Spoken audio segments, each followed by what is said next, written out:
Hi, this is Rachelle with Journal Life's Journey, and I am here to work on the inside of the micro Halloween cover that I'm creating.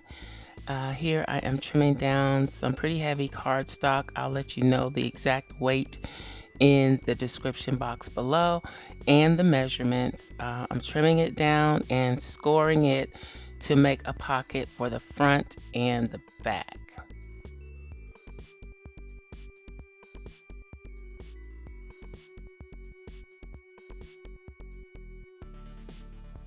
I'm mitering the corners. This is very thick, so I don't want to have any extra bulk. So I'm mitering all of the sides. And because the back pocket, I'll be sliding the micro notebook in and out, I am reinforcing where the opening would be. So I left the extra ½ inch there, and I'm gluing that down. And I'm using Fabri-Tac glue, by the way, for this.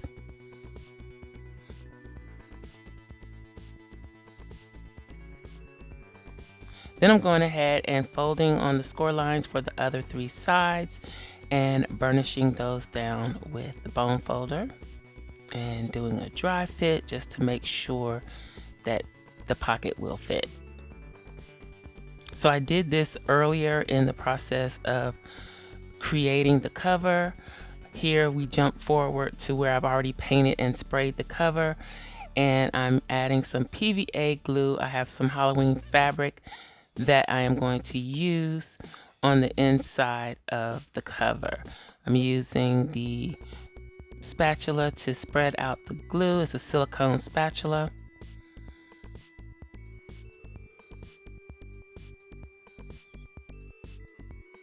And I'm just placing down the fabric that I'm using. It doesn't need to cover the whole inside because of the pockets, but I did want to focus on the spine area. It also acts as somewhat of a reinforcement for the spine as well as a little decoration. So the outside is more spooky and creepy, and I wanted the inside to be a little more fun. So again, I'm using the PVA glue to glue down the fabric. Normally I would use Fabri-Tac, but I had such a big area, I didn't really want to use my Fabri-Tac for it, and the PVA glue works great. And I'm saying Fabri-Tac, I'm using actually 3-in-1 when I say Fabri-Tac. I switch between the two. They seem to be basically the same to me.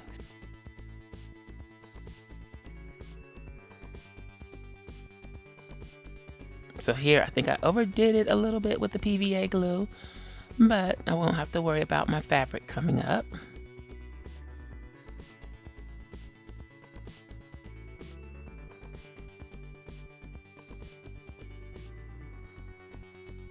Making sure I get the fabric down in the little crevices between the covers and the spine, and mopping up any extra glue.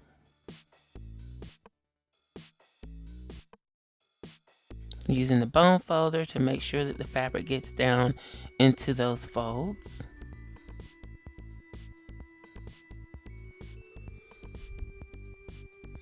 Now here I'm adding the 3-in-1 to the flaps on the pockets, the 3 flaps, and I'm going to go ahead and glue those down.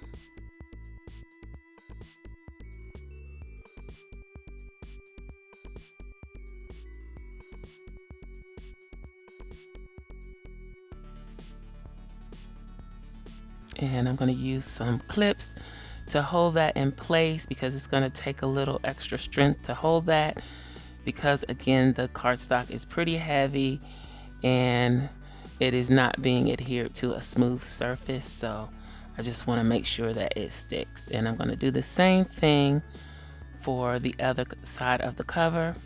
Add the 3-in-1 to the flaps.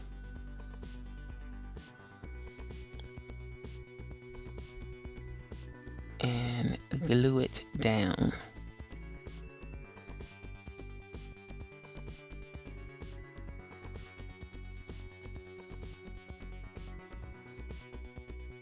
And using some clips to hold everything in place. And that is it so far for the inside of this micro cover. I have a few more touches I would like to add to the inside cover. So when I do that, I'll be back. I hope you enjoyed it. Thanks for watching. I'll holla at y'all next time. Bye.